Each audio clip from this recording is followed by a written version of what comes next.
for DermTube meeting coverage from Cosmetic Surgery Forum in Nashville with Dr. Amy Taub from Chicago. Amy's given some really key lectures here, and I learned a lot from your lecture. One of the things I learned is that you used to be an artist with your medium as a canvas, and now your artistic talents and your patient care was discussed. So talk to us a little bit about that presentation. Okay, well, Joel asked to speak about the art of fillers, and I was thinking, oh, you know, it's going to be just like every other Pearl of Fillers talk. And I was thinking, art, art, art.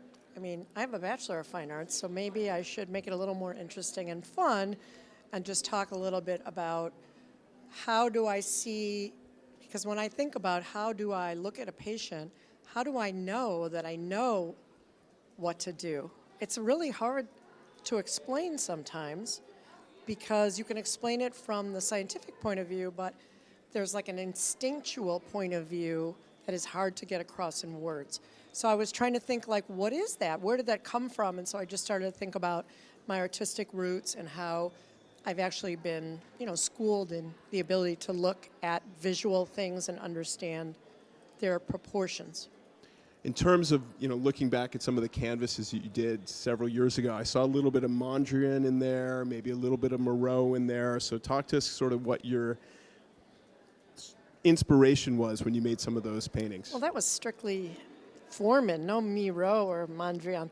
Okay, so the first couple paintings you saw were kind of, yeah, they were more expressionistic and a little bit fantastic, perhaps. That's why you're thinking of Miro, who was one of my favorite artists.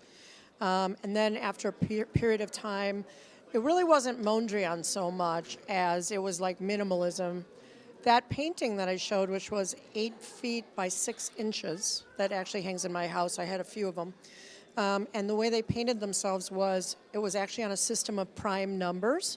So I assigned a primary color to a prime number, and then I made all these squares. And so, like, for instance, if one of the primary colors was blue, I assigned blue 2, and then, like, say I assigned red 3, and then 2 by 3 would be 6, was purple.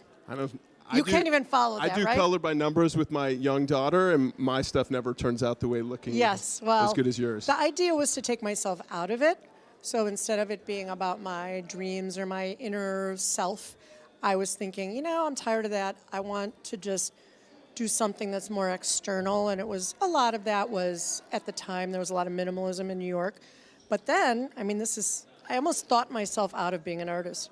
So after I started painting those paintings, I was thinking, well, if I'm going to look out at everything, this canvas isn't really so attractive. I could go paint a painting of a landscape, but I don't want to do that.